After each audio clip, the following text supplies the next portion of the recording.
spacecraft would cease to function. So the scientists were looking for a perpetual source of energy, and the solution they found was this solar cell, because the solar cell would just go to space and take energy from the sun and convert it into electricity. So most of the research which was done in the 1960s was basically due to the space program, which was being followed with two major countries, USA and USSR at that time. And a lot of research was done, and then that is why the cost at that time came down to about $100 per watt. Just give a perspective of this cost today. The cost is, or in the year 2000, the cost was $3 per watt of a solar cell. And today it is only less than $0.3 per watt. So, which has actually made this technology more usable now. But at that time in 60s, it was about $100 per watt. And the only application this technology was used was for the space application. In 1964, NASA launched a satellite called Nimbus, which was totally powered by solar PV, an array of 470 watts, a picture of that which you can see on the bottom right of your screen. So why is solar photovoltaics becoming a preferred source of energy today? It's very important to understand this.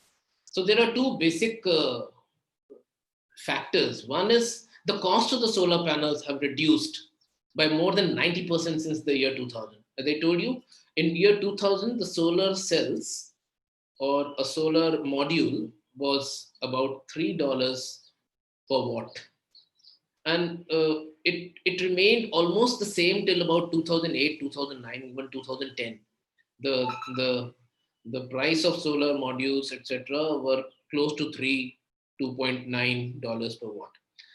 A lot of research and economies of scale started happening after 2010, when many countries introduced programs like India, National Solar Mission, which brought in a lot of interest and a lot of demand for solar PV in the country and in many other countries. And China became a force to reckon with in economies of scale production of solar modules and solar cell, thus reducing the cost drastically over the years. And today it is hovering around $0.27, $0.28 per watt. So that's one of the major reasons why solar PV has become so visible and a topic of discussion in the world today. And it has become a front runner of technologies that can be used for energy generation. Another advantage that is there is no fuel requirement. I mean, there is a fuel requirement, which is light, sunlight, which is available to all of us free of cost. And there's no transportation required of this fuel, unlike other things. You know, the fuel is delivered to us for eternity at wherever we want it. So the sunlight may be less at some places and more at some places, but the fuel is available everywhere on this planet. So at some efficiency level, some amount of power can be generated even in the least sunlight affected places. India is blessed with good sunlight, being in the tropical region of tropical latitudes on this planet.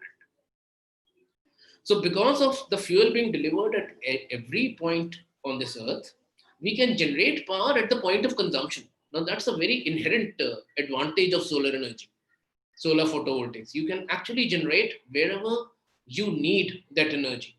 So theoretically, every home can have, if they have shadow-free area and they have access to sunlight, they can generate their own energy and use it. But there are practical problems in it, and that's why it's not done like that.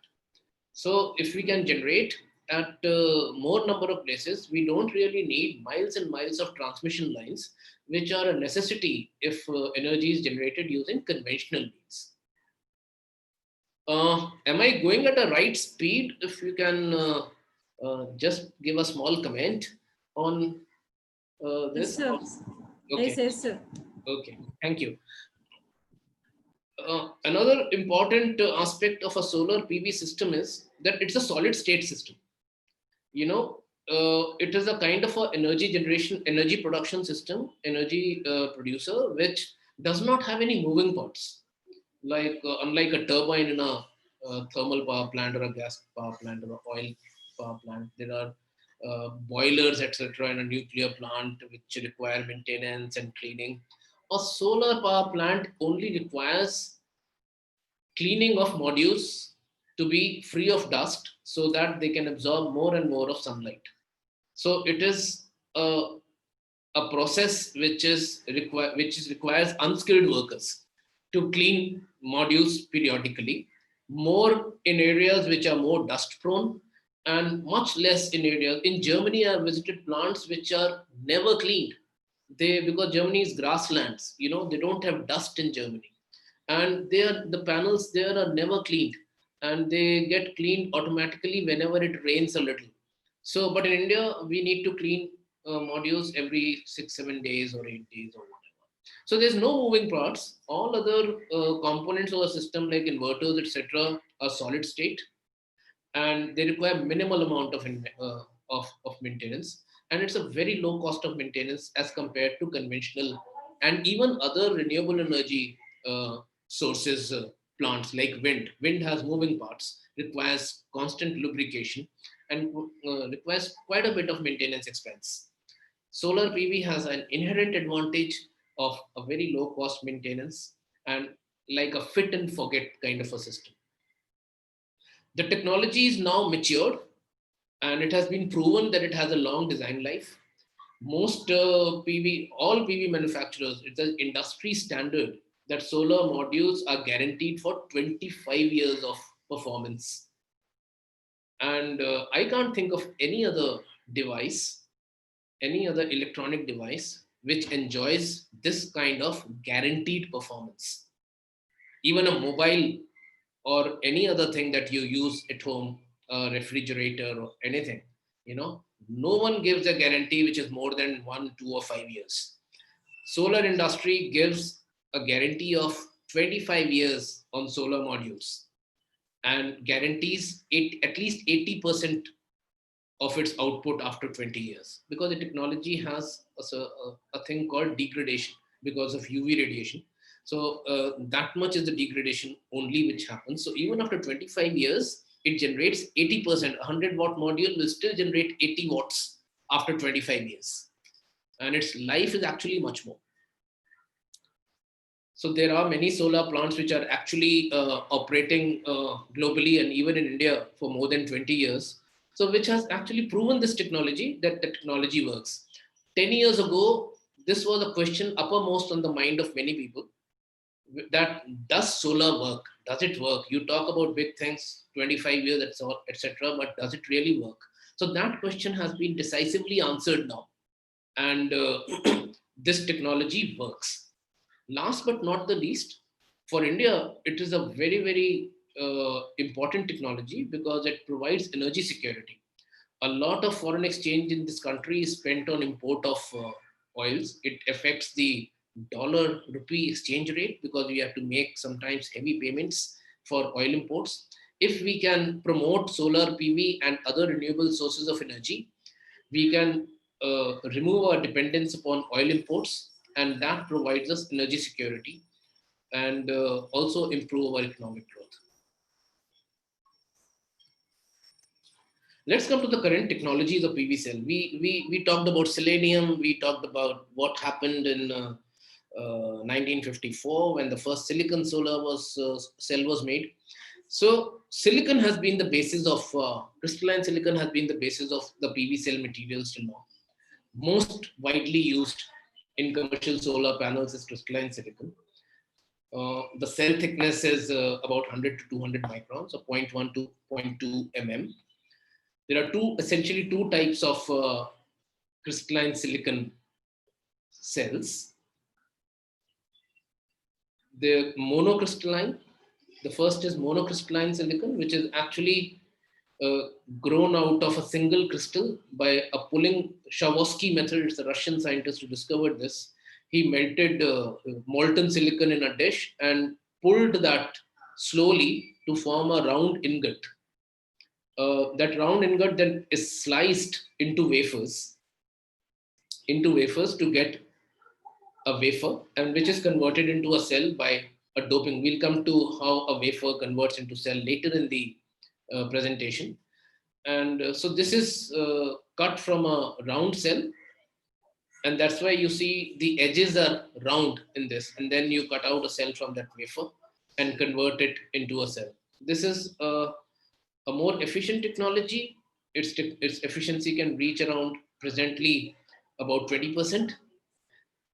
The second is a polycrystalline silicon, which is made from slabs. So you actually take pieces of silicon and not pure silicon, you just melt uh, pieces of silicon and then make a slab out of it. So these are multi crystals, it's not a single crystal. And then you cut out wafers from that. So the look of this crystal is a little different. It looks like a broken, shattered glass, and but it is almost equally efficient as mono, and just a gap of about 5% in efficiency exists between mono and silicon. Most of the crystalline silicon used presently or has been used presently in the last 20 years has been polycrystalline silicon, because easier to manufacture and lower cost to manufacture. But the trend is now going for monocrystalline more because of the drop in costs, because of economies of scale, and monocrystalline silicon is slightly more efficient than poly. So over the years, I think we'll see more of monocrystalline silicon than polycrystalline silicon. The other types of cell materials is called thin films. Now, these are not cells, but they are deposition of a film on a substrate. It can be glass, it can be metal, it can be plastic, it can be a flexible material.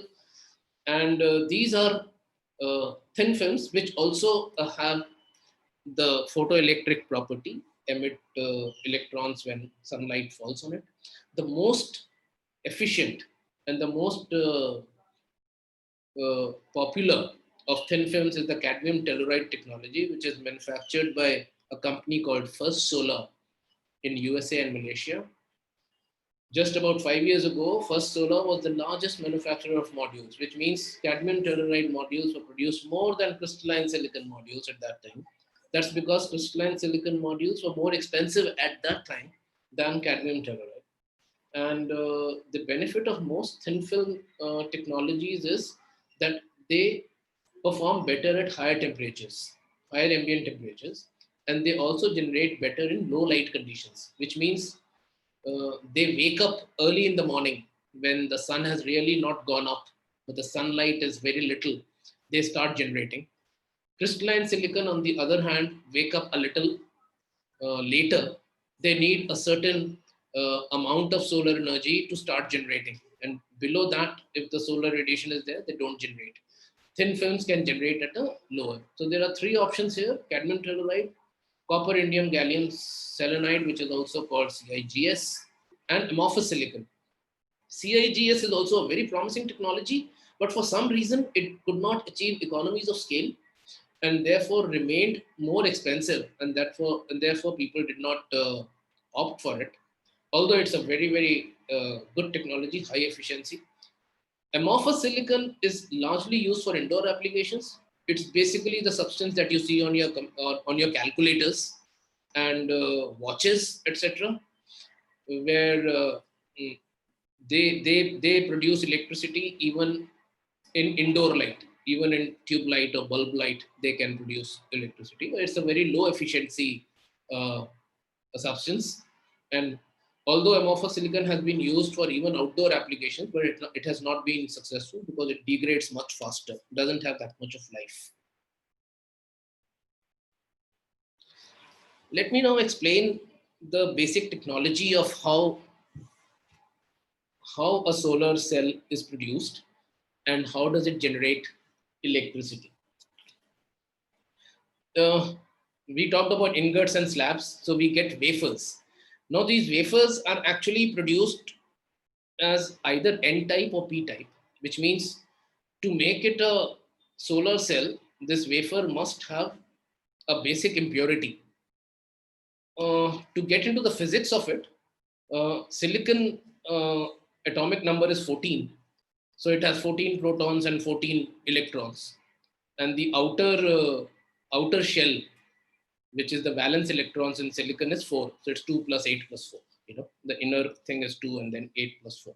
The basic physics of atomic physics. So these 4 electrons. So impurities are set in to make it a semiconductor kind of a material. You dope it with either boron or phosphorus. Boron's atomic number is 5, and that is why it has in these valence electrons about 3, which is one lesser than silicon. So it can accept an electron from silicon. And phosphorus, if you dope it with phosphorus, phosphorus atomic number is 15. It has 5 valence electrons, so it has one more than silicon. So it can actually donate 1 electron to silicon. So a wafer forms the basis of making a solar cell. And how do you make a solar cell out of a wafer? You actually form a p-n junction. So if you get a p-type wafer, which is actually doped with boron, you form a p-n junction. So you already have a p junction. You have to form a negative junction. So you dope phosphorus into it. You make that wafer absorb phosphorus. And these two junctions then make a p-n junction, where electrons can actually, when light falls on it, the surface facing the sun will emit electrons, and they will travel to the negative, the positive junction to this. So if we do not have any collector at the top of the solar cell, you see lines over it. You see lines over solar cell. This is actually a collector. These are silver paste printed over the top surface where the sun falls, so that whatever electrons are generated are collected by these conducting silver lines. And then you can connect a load. You can have 2 electrodes outside the cell, which connect it to a load and then travel back to the p-type silicon, where it recombines with the holes. A little complicated, but I think I can share more data on it, even a video which can tell more about it. And I'm sure this forms the basis of a solar cell. Now, how do we actually use these cells to generate more electricity? Silicon has a silicon cell has a voltage of about 0.5 volts, 0.48 to be precise. So any silicon cell, regardless of its size, will have a voltage output of about 0.48 volts. And the current output would depend upon the size of the cell, the area of the cell, which means more sunlight falling on more area will generate more current, more electrons. But the potential difference in a silicon cell, every battery has a potential difference. A lead acid battery has a potential difference of 2 volts. Similarly, a NiCad has a 1.2 volts between the two positive and negative electrodes of the cell. In a silicon cell, it is about 0.48 volts. So if you join them into series, you increase the voltage, but the current remains the same. So you make modules by joining these cells in series. Typically for battery charging applications, these cells were joined 36 in series, which means 36 into 0.48 would get about 16.5 volts, which was enough to charge a lead acid battery of nominal voltage 12. Gave enough for potential difference to charge that battery between 16 and 12. But now for grid connected applications, cell modules are made with either 60 cells connected in series or 72 cells connected in series to give a higher voltage, so that the inverters which are used for converting this DC output from the cells into AC for usage by appliances are designed for a higher voltage input. So that is how it is done. So you get one voltage, one module, you design a module by combining cells, and then you can increase that voltage further by combining modules into a series parallel combination to get a voltage and current output which is required for a particular application.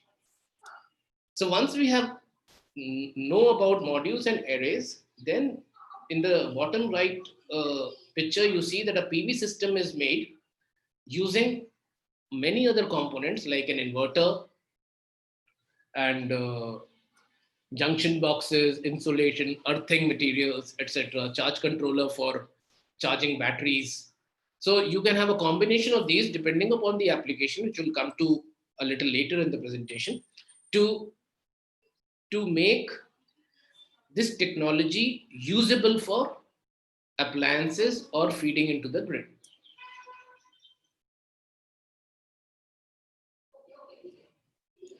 So what are the solar PV systems? What are the types of solar PV systems that we have?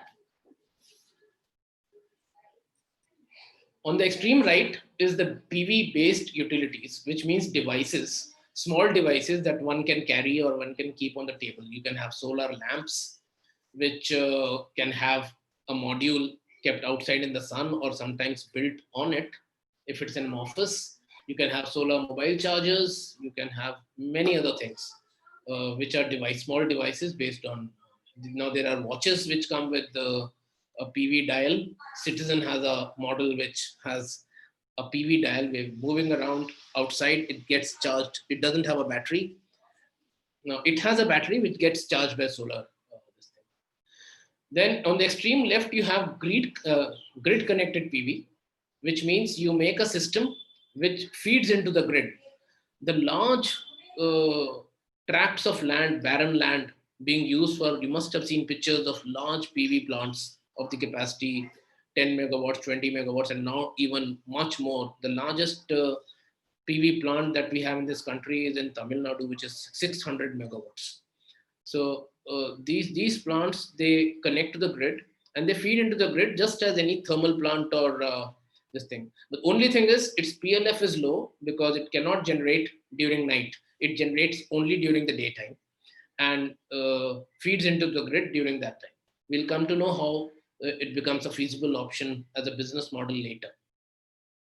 Then there are off-grid PV systems, which can be with battery or without battery. Even grid connected systems can be with battery or without battery.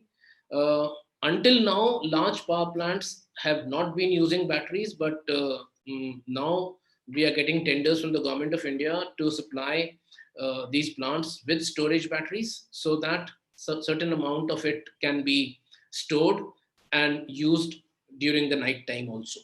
So in years to come, I think we'll get grid connected PV plants also with battery. Coming to the off-grid PV systems, these are systems like you see solar street light. They are off-grid. They don't interact with the grid at all. They have a panel at the top, a pole and a light, and they are auto switch and auto switch off. And they come on when there is darkness, and when the sun rises, they switch off. They switch off. So there are home lighting systems which can be used in rural areas or during power cuts in even in urban areas. So these do not either feed into the grid or take anything from the grid. So these are called off-grid. There can be local mini grids in villages, which one can have and which has been done in many states. So a small village will have a small 100 kilowatt power plant outside their village, and they will just run small transmission lines to each house to give power to them. You'll be surprised to know that about 100,000 villages in India are still totally without power, and they are not expected to get power at all ever, the grid power, because it is not feasible to draw up kilometers of transmission line to these villages which are remotely located just to power a very small load. So the solution to that is very ideally solar photovoltaic, where it can be generated near that village itself, and that is being done by the government of India and many state governments now, and that is one of the solutions. Grid connected off grid without storage is obviously a PLF of about 20%, 20 to 25%, not more than that. But if you want to increase this PLF or capacity utilization, you have to either add storage or you have to get into a hybrid system where you can make a wind solar hybrid. Now, wind normally is more after sunset and less during the daytime. So it's an ideal combination. A hybrid wind solar system can produce energy in the daytime using solar and in the nighttime using wind. And if you also add certain amount of storage to it, it becomes a system which does not require any conventional energy source at all. So these are the possibilities which are possible for utilization of this technology as systems. Some examples of standalone PV based devices and systems: you can see a mobile charger, a solar fan. Many of you would have seen studs on the road which light up, and these are also solar. And there's the inset where there's a solar uh, small module on the top, small cell on the top, which lights up the side lights, and it is made so sturdily that a vehicle can pass over it and does not get destroyed. We have solar pathway lights, which are very becoming popular in gardens, etc., because it does not require any cabling. They are just standalone. You just dig them in, and there's a panel on the top, and there's a small battery in the pole which gets charged during the day, and nighttime it switches on. Same concept as street lights, and these are not very expensive. Even street lights are available for less than, not street lights, the pathway lights are available for about 2,500, 3,000 rupees each, and it's becoming a popular choice in gardens right now. Some detail of how off-grid system operates. So we have array on the left, and so the DC produced solar PV produces only pure DC, and so it has to, you can use it either to charge batteries, which you can see it is using a solar charge controller, a combiner box to charge these batteries, and then the battery output can be given to an inverter, and sometimes even directly to a load if it's a DC load. But if it's an AC load, it has to go through an inverter, and then you can power the loads. You can also couple it with a generator to give a power to the loads during the night time.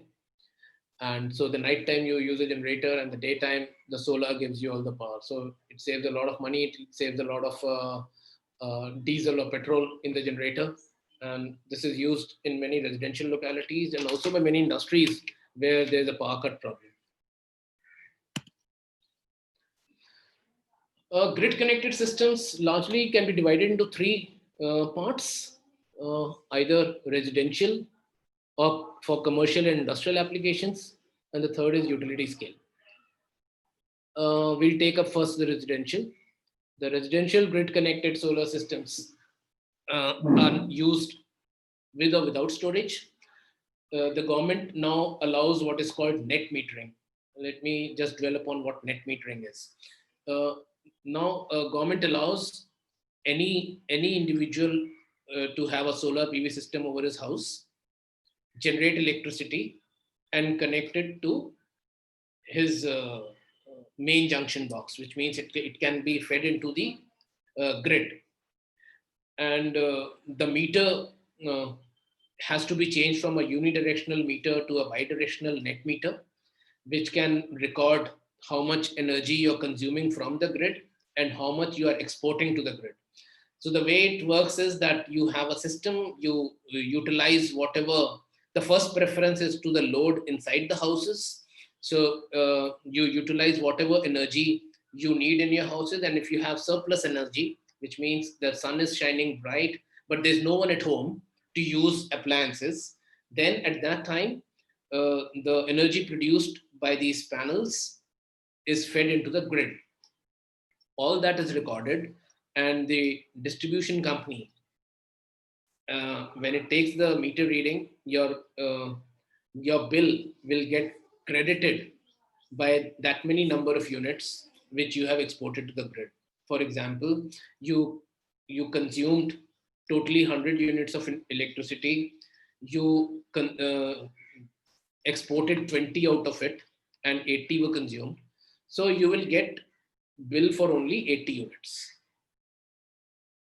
Whatever you exported to the grid will be credited to you, and you pay a lesser bill. That is called net metering.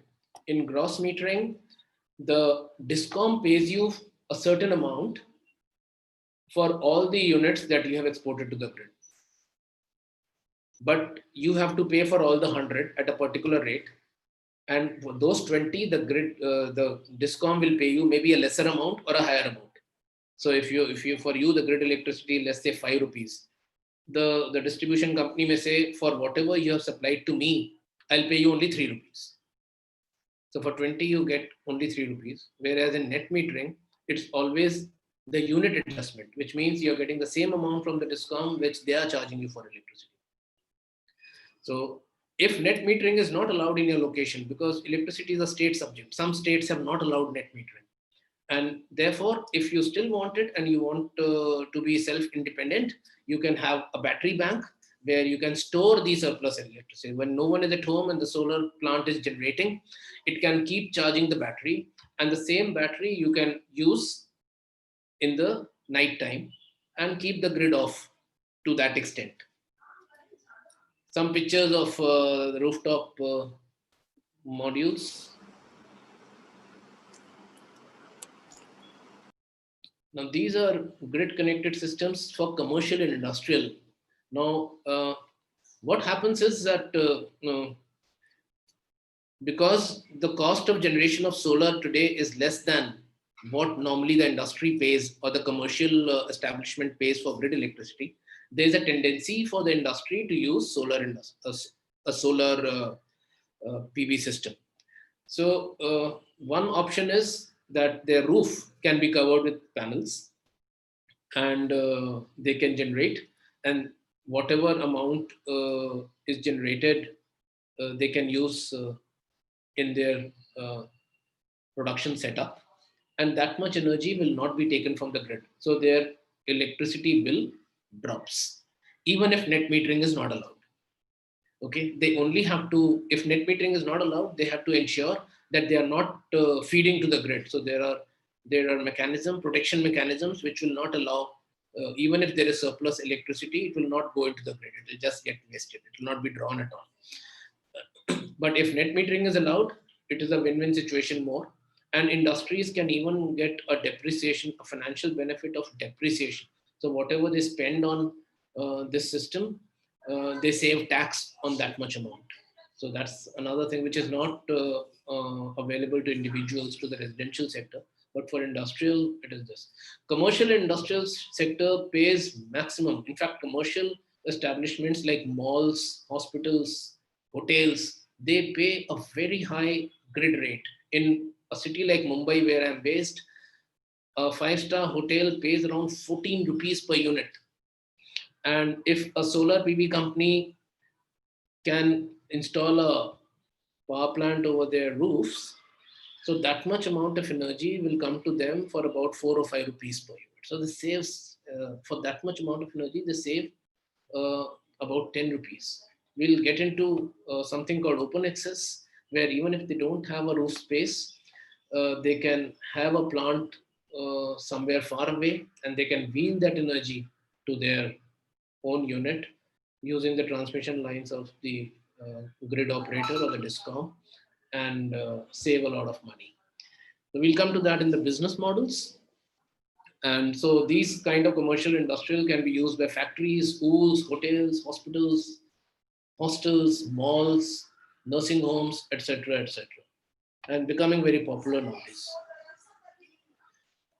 Uh, the most capacity wise, if you see, the capacity in India, of installed capacity in India today is about 35 or 36 gigawatts of solar PV plants.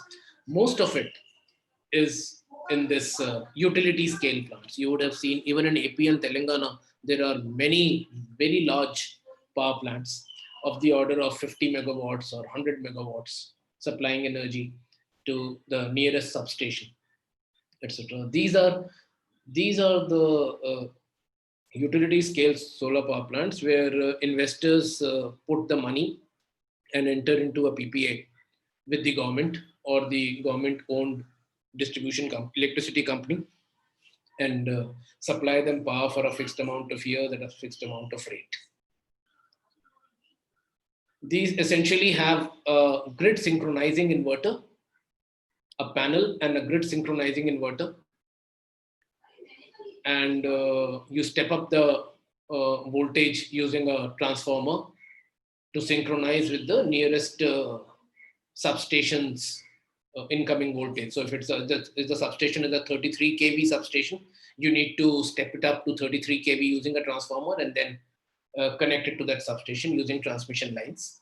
There are monitoring tools which can be remote monitoring. You can sit in our office and you can see how your plant is performing through internet-based system.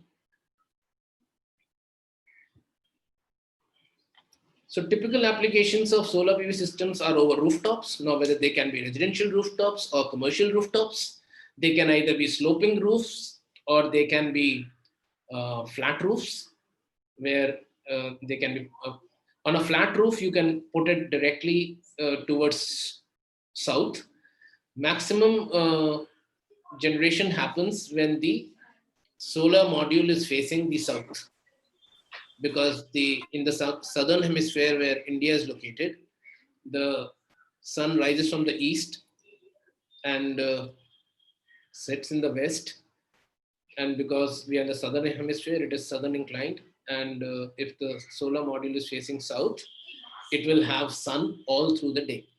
So this is possible in ground mounted applications and in flat roof applications. You can put it exactly pointing south. But in a sloping roof, the roofs may not be pointing exactly south, and there is a generation effect of generation, because you're not facing purely south. There's a slight inclination away from south, and therefore the generation of a sloping roof system can be a little different, lesser than what it can be with a flat roof or a ground mount. There are other applications like a canal top. Now, canal tops can be used because you don't need to use the land. Although the cost of installing a canal top is more than ground mount, because it requires much more steel and a stronger structure, but still it has gained some popularity. There have been at least 4 or 5 canal top projects in India which have been successful. One more application which is being very much talked about is a floating solar.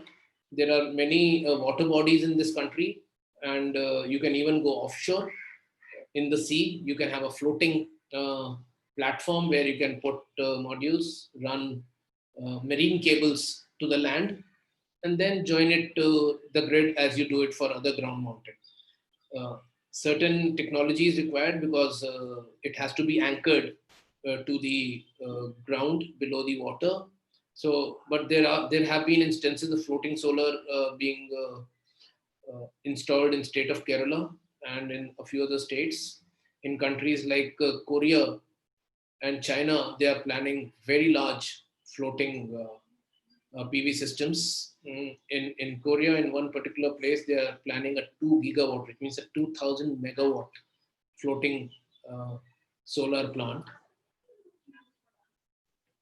Lastly, there is also an application called agri-PV, which means some research has shown that if you can put solar panels on agricultural fields at a certain height, about 3-meter height, and grow certain crops below them, because of the shade, etc., the water requirement and the crop yield actually increases.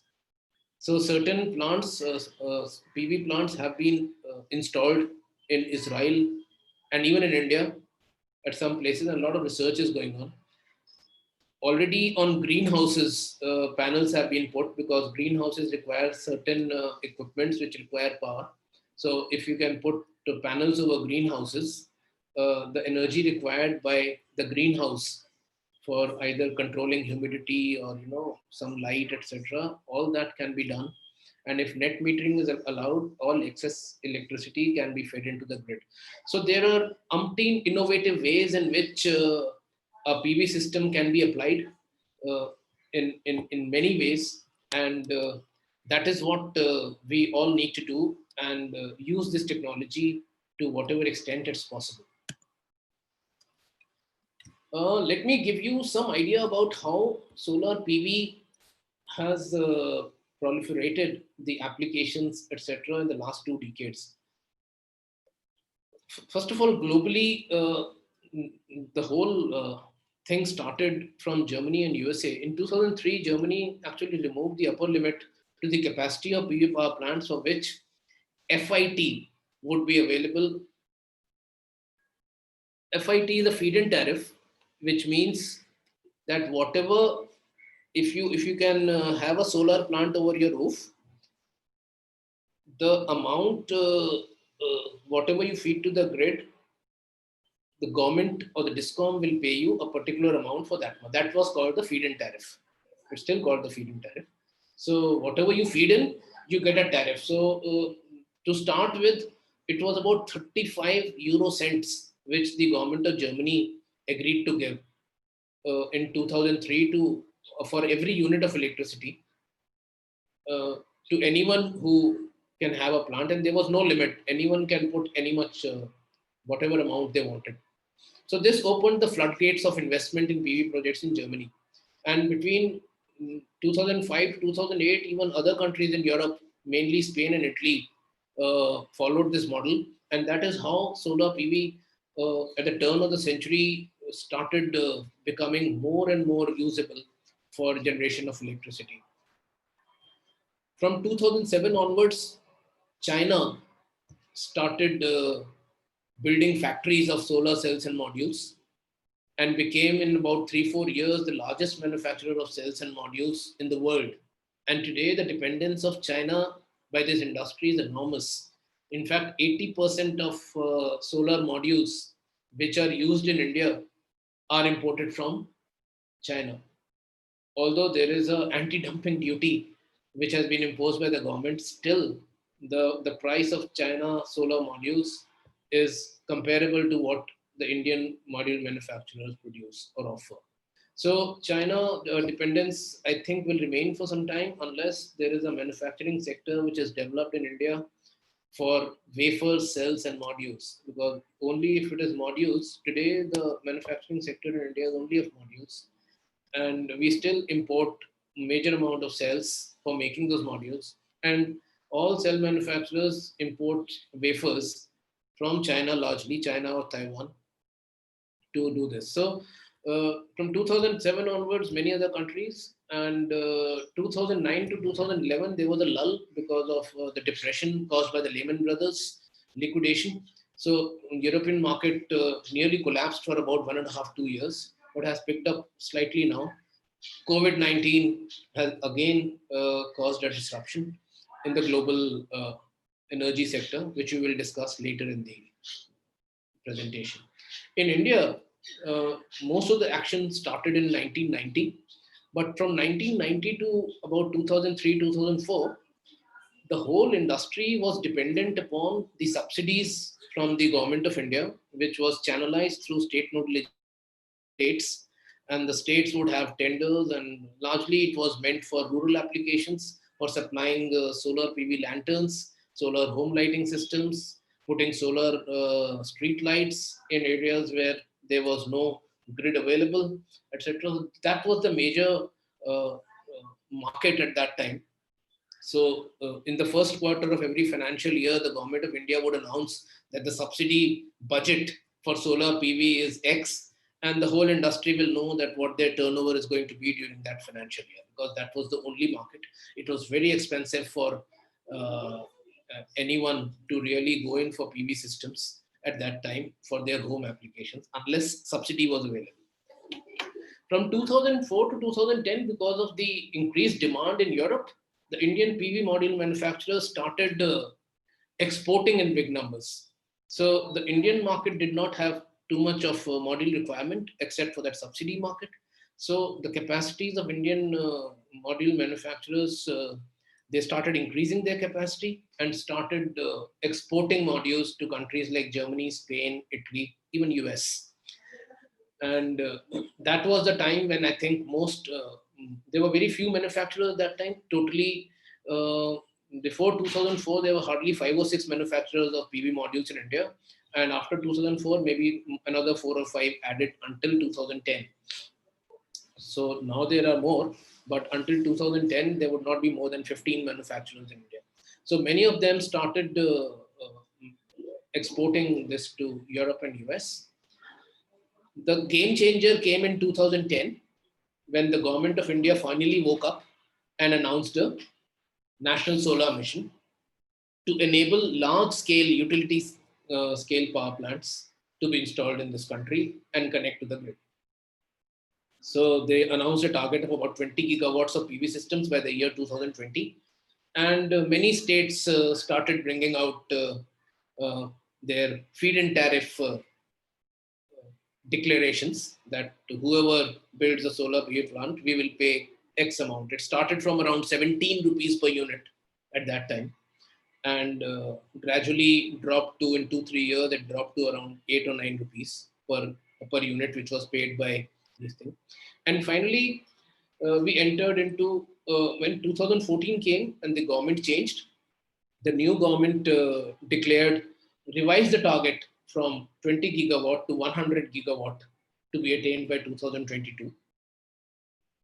And they also decided to discover the tariff to be paid to these developers through a reverse auction method. So everyone was asked to, quote a rate at which they will be willing to sell to the government, and then within the first top 3 or top 5, there will be a reverse auction.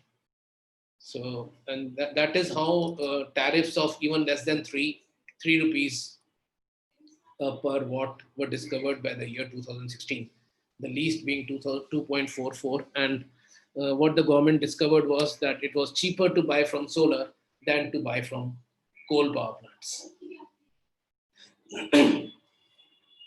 Let's talk about the market potential for solar PV in India. So India lies in the sunny tropical belt. Let me give a break and ask if someone, before I come to the business models, how to work out a business model to make more PV systems installed in the country. Are there any questions regarding technology or whatever I have covered till now? I would be glad to answer if there are some questions.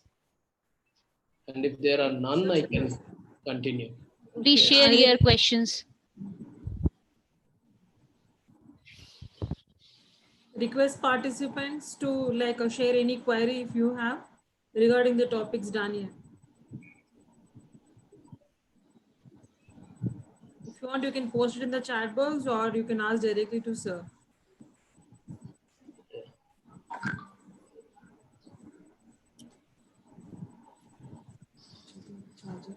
Okay, I assume there are none, so I'll just carry on with my presentation. Sir, a question is here from Majita Desai. Yeah. How one can install solar electric systems for home? How much these systems cost? Okay. The first requirement, if you have a home, you should have a certain amount of space on your roof, which is shadow free most of the time of the day. So, we have seen in cities like Mumbai, where people live in flats, it's difficult for them to have a solar PV system. But if you have an independent house and you have a roof where the adjoining buildings do not cast a shadow, or there is no tree which is casting a shadow over that roof, you have the necessary requirement for installing a solar PV system.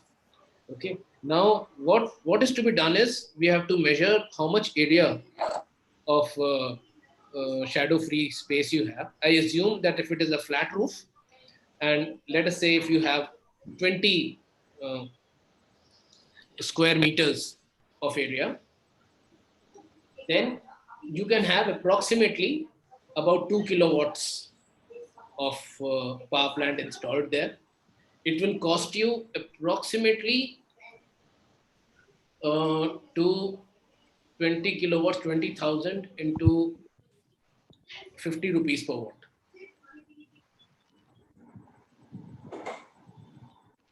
So Sir, another question here. 5 rupees per watt. It will cost you around 1 lakh.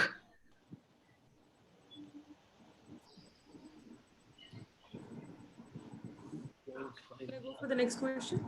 3.5 lakhs this thing. But what's important is you should have shadow free space. So it's One about more. five rupees per watt is the cost of installation. Any other question? Yeah, sir, one more. It is from Mamata. Hmm. Any hybrid solar PV system with wind installed in India? There are a very few.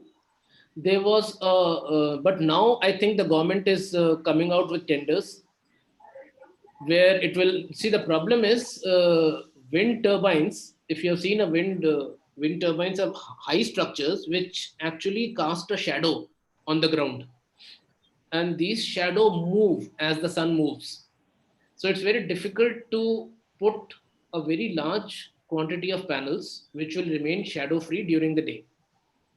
So that is becoming a little problem in making utility scale, large scale power plants which are hybrid. But at the same time, one can make small hybrid systems, even rooftop. There are small wind turbines which can be put on rooftops at areas where it has some wind, and you can have panels on the roof, and you can also have a wind turbine. And these hybrid things can be very feasible. But I must admit, not many have been done till now. Yeah. Any other? A continuation question for the same sir here.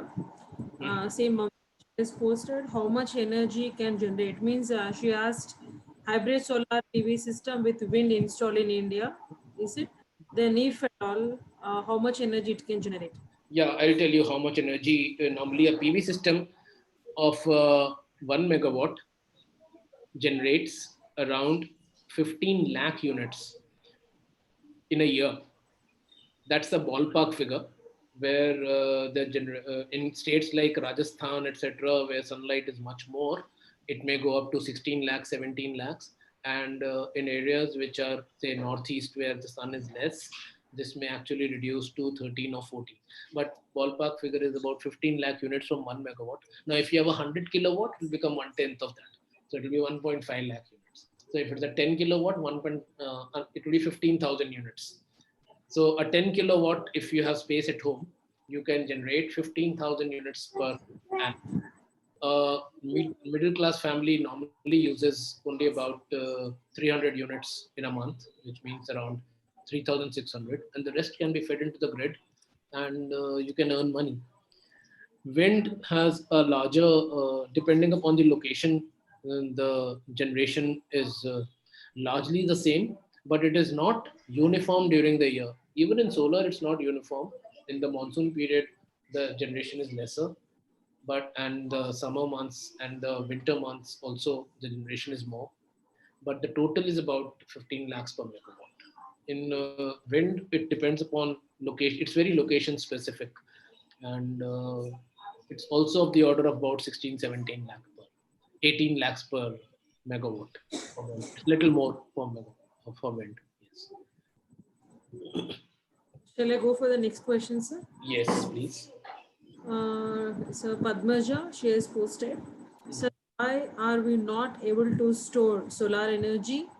And what are active and passive solar energies? Ah, we can store. We can store energy. It's only a matter of cost. So there are batteries now. Lithium-ion battery is the most preferred battery used for storing energy. You can use any technology. You can even use lead-acid batteries for storing. In fact, earlier in domestic applications, lead-acid batteries were used, but now lead-acid batteries are more polluting, uh, disposal of lead acid batteries is a problem. Lead is a pollutant, and therefore the technology is shifting towards lithium ion battery. It's possible to store. It's only a matter of cost and the feasibility of that cost, which is stopping its proliferation, because batteries are still very expensive. And moreover, batteries have finite life, which is less than 25 years. A solar module will last you for 25 years, but after every 5, 6, or 10 years, you will, depending upon what you're using, a lead acid battery needs replacement about 5 to 6 years later. A lithium ion battery would have a longer life, maybe 10, 12 years, but it will never last 25 years. So the cost economics has to be seen in that perspective. And if for an application this cost economics works, it can be used, and it's being used. Storage systems are available. Yeah. I didn't get the second part of the question. What is active and what is... And passive solar energies. I'm not aware of this classification at all. Passive, okay. Active is the solar PV system, but passive can be, you can have architectural buildings which will have architecture built in such a way that it traps solar energy in winter months so that you don't require much heating. So these are passive. You are not using any external device to gain the benefits of solar energy. Your building architecture is such that it brings in more heat. So it's such architectural practices are used in cold countries so that the heating expense is reduced. So similarly, you can use very thick walls with some air, this thing, so that in very hot countries, the insides remain cool and do not get heated up. So these are the passive things that you can use for solar energy without using an external device. A solar PV system is an active solar device, where you use equipments to generate electricity, etc. Okay, sir. Thank you. Okay, thank you, sir. We will continue the session. Continue? Yeah.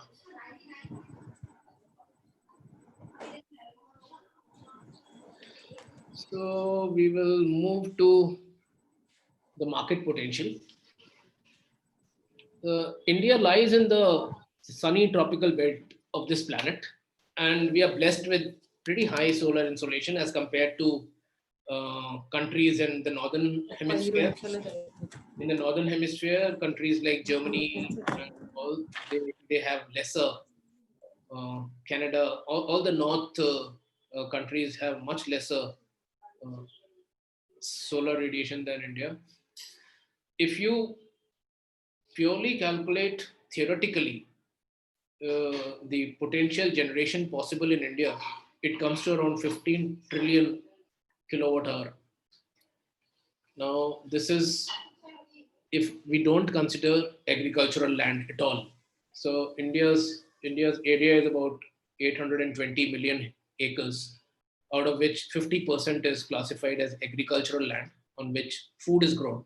So if you don't use that at all, the rest of the land either has buildings on it, or water bodies, or barren land, etc. So if we are able to cover all the other land with solar panels and generate, we can generate 15 trillion kilowatt hour. If we build it only on 10% of this remaining land, we can meet all the electricity demand of our country, because we consume just around 1500 TWH last year. So that is much. This can be done with only 10% land. But this is, I mean, these figures I'm telling you just to, it's not possible. So we'll need 10 million megawatt to cover all this 10% land, and which will require a huge amount of money to do this. So this is not really practical, and we don't really need to do this also. And to give you a perspective, we have finished only 35 gigawatts till now, till 31st March 2020. This is the capacity of solar power plants in India today, 35,000 megawatts. And so for energy security, India needs to replace most of the fossil fuel with all other renewable energies. So even if we are able to replace just 50% of fossil fuel with all other renewable energies, with only 20% coming from solar, we need to exploit only 2% of the land of this country, which includes rooftops, because rooftop is also on the land. So it's not a very difficult task. It requires a lot of resources, including investment. And my next slides will tell about that too.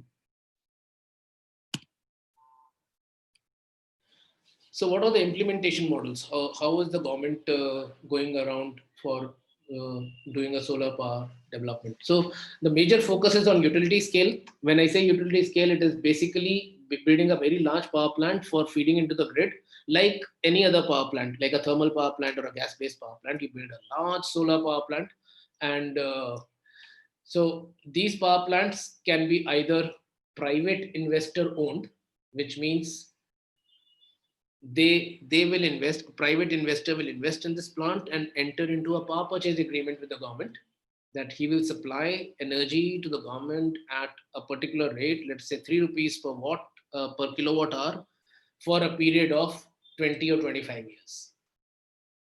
Okay, there can be utility scale projects which can be owned by a third party for a for a for a consumer, a large industry.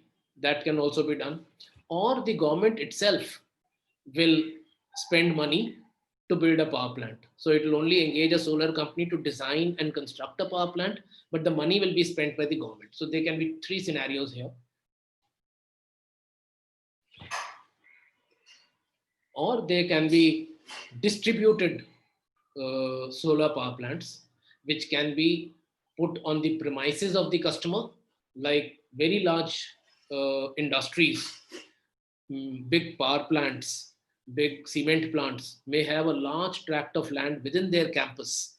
So they can either spend their own money, build a power plant there and consume energy, or they can ask an investor to invest money and build a power plant within their campus, and then enter into a PPA with them and supply them.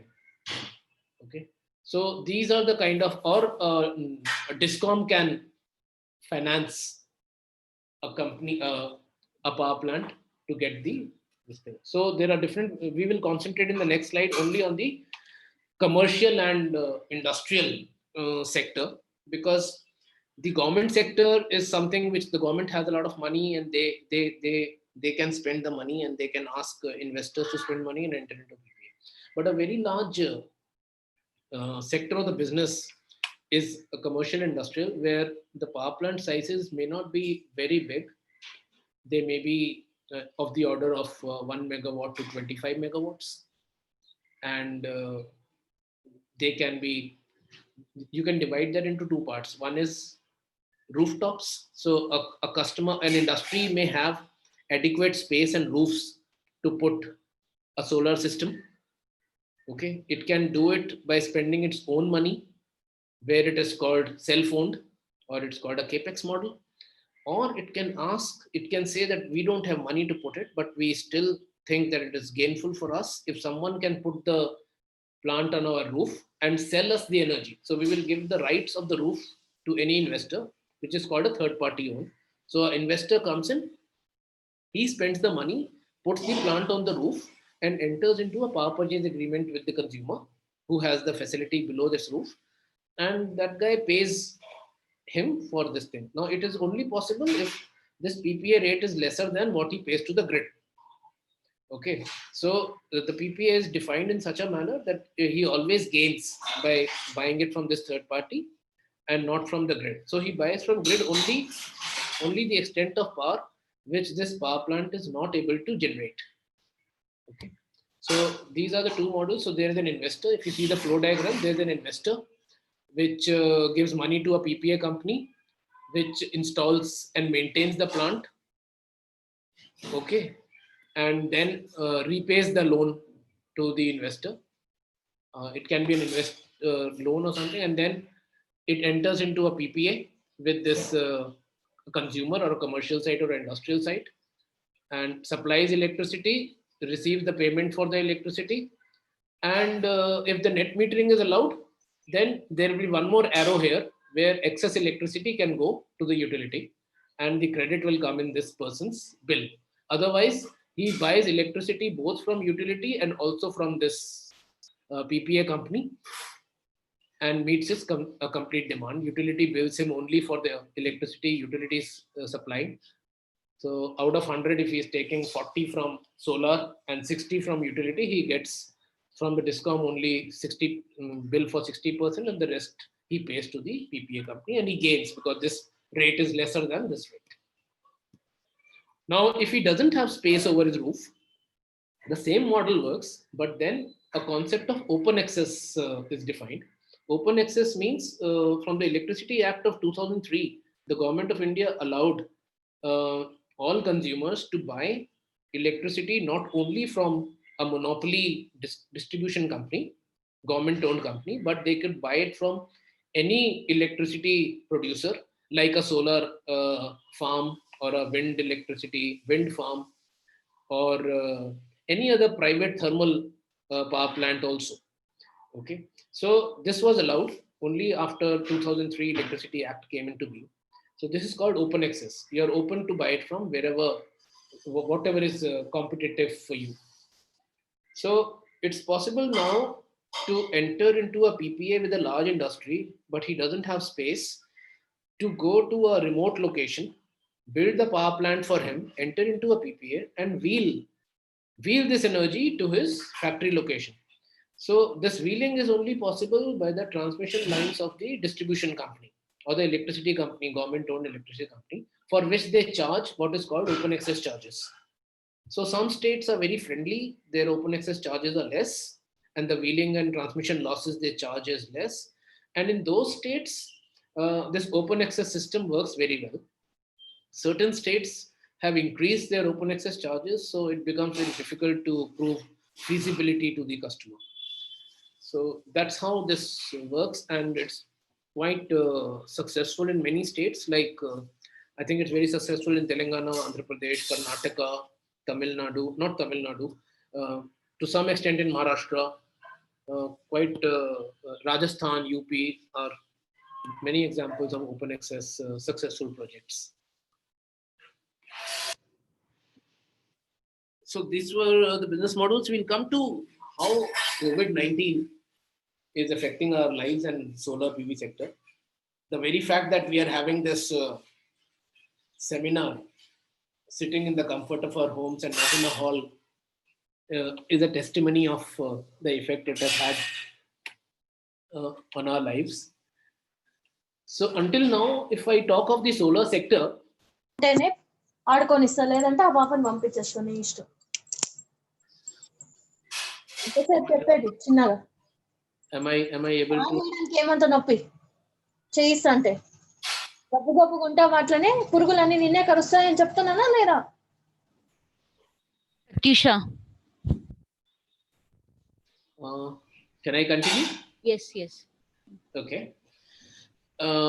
So if I talk of the effect of COVID-19 until now during the last 3-4 months, what we have seen is that whatever projects have been operating are not much affected thanks to the inherent advantages of this technology, because it works by itself. You don't need to really operate anything.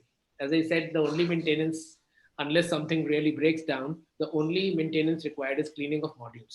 So even if you don't clean modules, your generation is affected. Your generation will be lesser, but it will not go down to nil. So there have been lack of adequate maintenance because no one could visit sites. So the generation did come down, but it comes down by about 7-8%. So not drastically. And so, but the plants are operating, and we are able to generate bills. We are able to raise bills. We are even able to get the payments till now. But the under construction projects have been delayed a bit, a lot, because the labor has actually not available now, and even if lockdown has been removed from certain places and production and construction activities have been allowed to start, it is becoming very difficult to restart activities because lack of labor availability and the delayed deliveries of components. So if you have ordered for inverters and transformers, if the transformer and inverter factories have not really started producing uh, as normal, and the movement of these goods, so all that is getting, and if you're importing something, that is also getting affected. So under construction projects have been affected. New projects also will be starting now. The starting of new projects will also get delayed because the financial closure of projects are delayed. So a new project can start only once you have your loan application sanctioned and you're able to draw money. So all these activities of financial closure, either from institutions or from investors, have really stopped. Investors are waiting and watching to know till there's some visibility on what's going to happen and about this pandemic crisis. So it's going to be a little difficult for new projects to start very easily. There have been certain payment defaults where uh, consumers have not paid us for electricity generation, and this problem has actually grown because governments have openly declared that consumers can defer payments uh, to distribution companies, and that's why many of the consumers are not paying to the solar developers also. And we don't know what really will happen, and if interest is also waived off, there is someone who has to foot the bill, someone has to pay the cost of debt, and that's not very clear right now. The distribution companies revenues have dropped, and because the demand for electricity has come down, many factories are closed, so the distribution companies are not able to earn as much as they used to under normal times. And because their people are also not able to, they don't have the money, very soon they will not have money to pay salaries. And the maintenance of transmission networks, if it's not done properly, it will cause shutdowns. And if electricity shuts down, then the solar plant cannot evacuate. The big plants can synchronize with the grid only when the grid is available. And if the grid is not available, there is no storage which is available at sites. So all that generation which could have happened cannot happen if the grid is not available. So all these are causes for worry right now. We only think that these situations will improve sooner than later. And some comments on what could happen post COVID uh, depends largely on when we are likely to come out of the lockdown and when people will feel confident of starting economic activity in full flow. Will determine that. Operating solar projects when the lockdown ends will resume. I think the performance will come down, come back to normal, and if most economic activity starts, revenues will also reach expected levels, because then I think the payment defaults will not happen.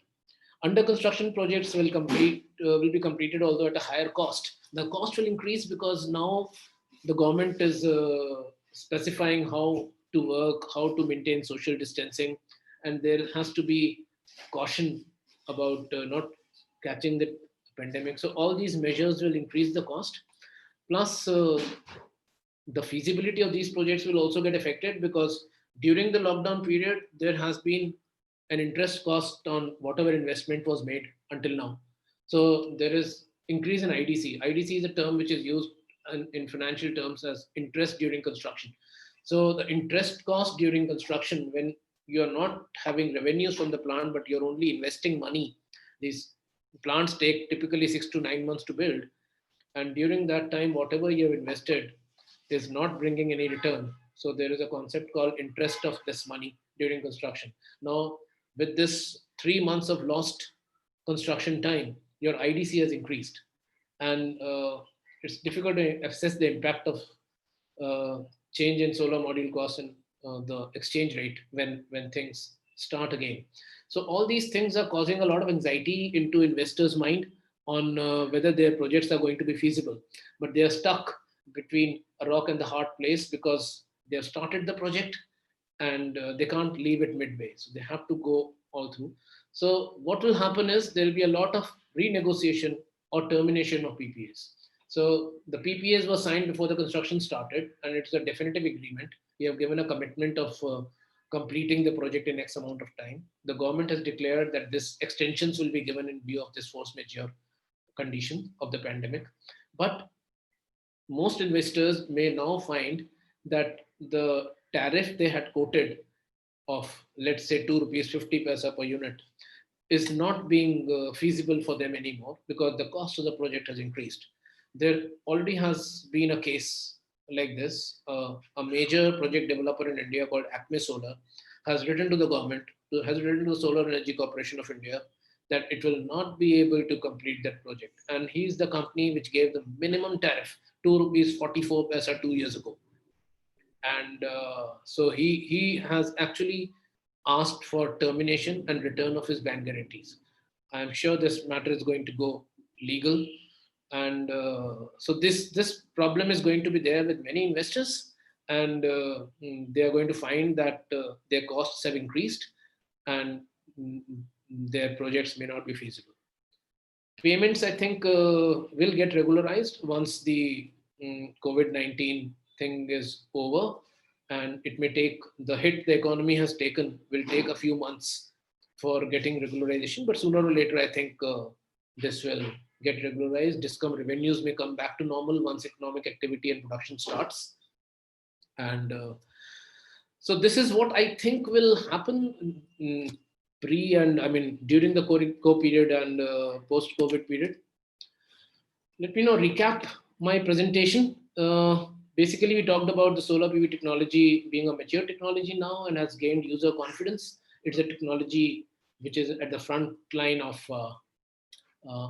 generation sources.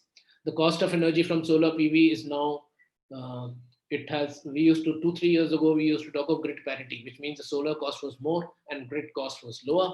And we said once we have parity with grid cost, it will be the nice. Now we have actually, coal is more and solar is less. So it is the right time to go in for solar with or without storage. And the government of India is taking a lot of steps to exploit this vast potential and has an ambitious target of 100 gigawatts by 2020, which I believe is a little ambitious now because of COVID. But even if we are able to achieve 60% of it, it would be a great thing. Many states are introducing solar-friendly policies to attract investment for solar projects, and that's a good sign. And achieving 100 gigawatt could be a challenge. COVID-19 has impacted the whole energy scenario. Globally, the International Electricity Agency has said that the fall may be about 13% in new capacity addition in power sector, and the energy demand may fall by about 6% globally. In some countries, it will maybe much more, and advanced economies actually it will be much more than developing economies, the demand of electricity. But as far as solar PV is concerned, I believe we still are on strong wicket.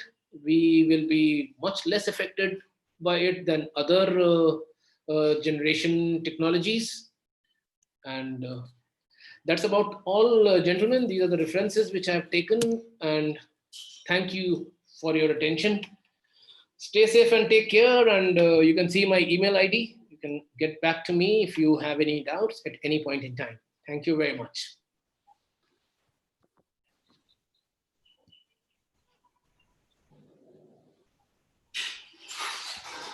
Sushna, unmute yourself. Thank you, sir. Please, if you people have, participants have any queries, please post it in the chat box. Sir, here is a question posted from Ajita Desai. Are solar panels difficult to maintain? How long I can use it? What is maintenance cost? Yeah. Solar panels as such do not require any maintenance. They are hermetically sealed. The solar cells are encapsulated between a backsheet and glass after removing total air between the two. So they are hermetically sealed and they do not require if they just to get sunlight, they produce electricity. What is required is only cleaning of modules. You just need to clean to remove dust, because if there's a dust layer on the panel, it will reduce absorption of light, and therefore it will affect the efficiency of the module. It will generate lesser, and that's about all. All solar modules sold by any solar company has a guarantee of 25 years, has a warranty of 25 years. At the end of 10 years, you will get at least 90% of the output. And after 25 years, you will get at least 80% of the output of the panel. So one more question here. Hmm.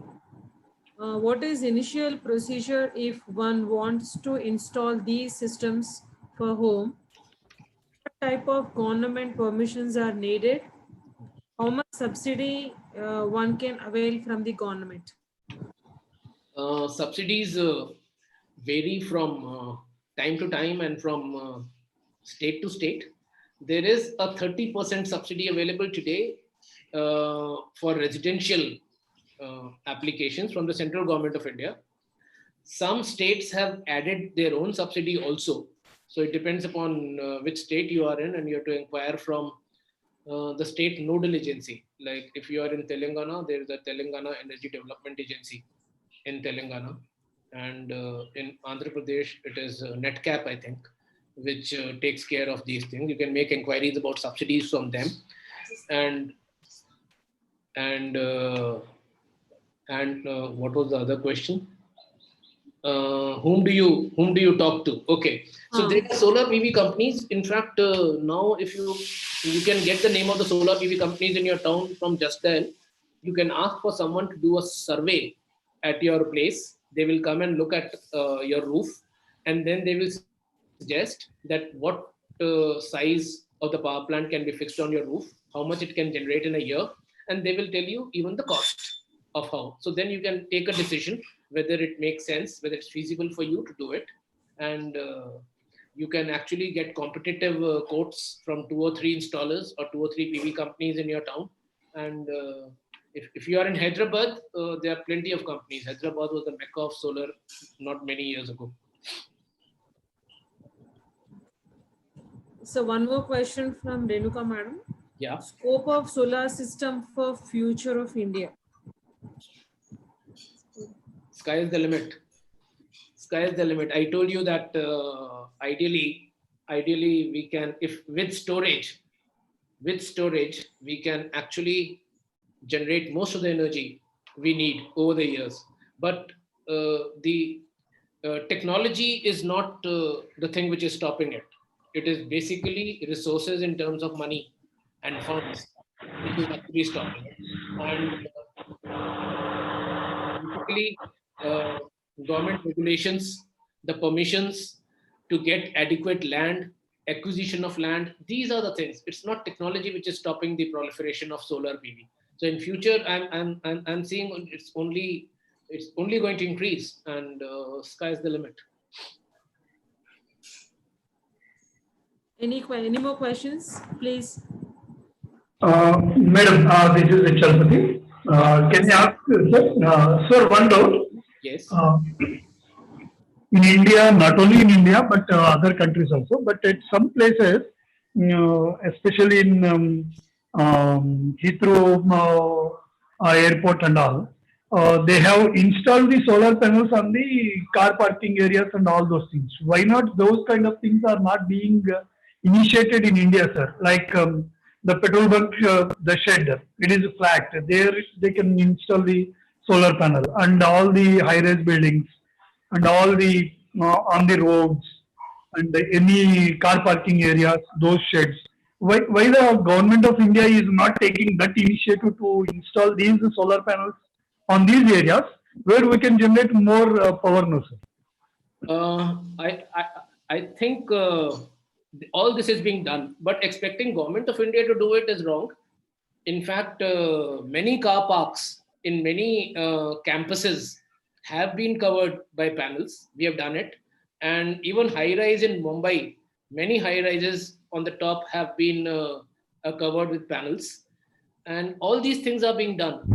all it means is that it should be commercially feasible, and the regulations of that local place should allow that to happen. That's the only thing. Many places you see that car parks are near a building where the car park roof will have shade all over the all during the time. You know, the building is causing a shadow over the car park, so it cannot be done. So one has to select car parks, and if they are making what actually needs to happen is that people, while designing their buildings now, have to become conscious to get roofs, to have roofs in such a manner that solar would be a possibility on it. Have more shadow free area. Locate your car park in such a way that most of the day it is getting sunlight. So, old building, it's becoming very difficult to change, but new buildings should be constructed like that. And it's already happening, sir. Many car parks have been done in many places. Okay. Okay, sir. Okay. Thank you. Thank you. Thank you. Sir, last and final question here. Hmm. Padmavati madam, she has posted, what is the major drawback in adopting the domestic solar system by the common man for electricity generation?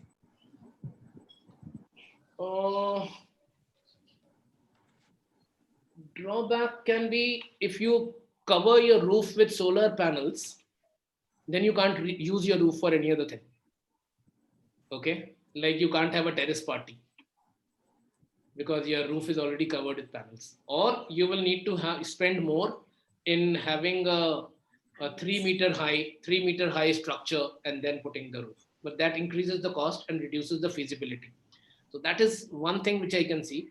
And if net metering is allowed in your area by the distribution company, then there is nothing to lose. If net metering is not allowed, then the discomfort is you will have to store it in batteries. So you will have to find space for batteries in your house, and then you will have to maintain those batteries, and you will have to replace those batteries over a period of time. So if it is lead acid batteries, you'll typically have to replace it after 5 to 6 years, etc. So that net metering, if it's allowed, is the best option for having a domestic PV system. Yeah.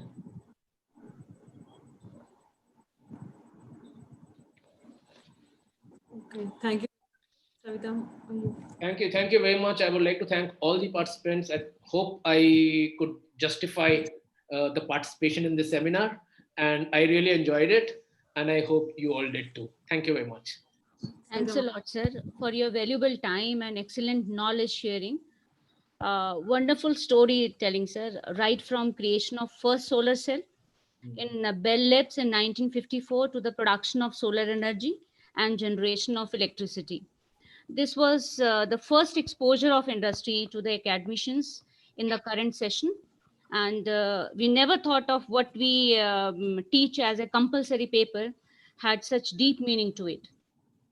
I run short of words in expressing my gratitude to Sharad sir. Thanks a lot, sir. Thanks for this wonderful and excellent session. Thank you. Thank you very much. Thank you very much, sir. Thank you. Announcement for the next session. Okay, next session will start at 2 o'clock. I request all the participants. We are posting the link in your WhatsApp group by means 10 minutes before the session starts, between quarter to 2 to 2 o'clock. So please do follow. Thank you, Sujna. Thank you.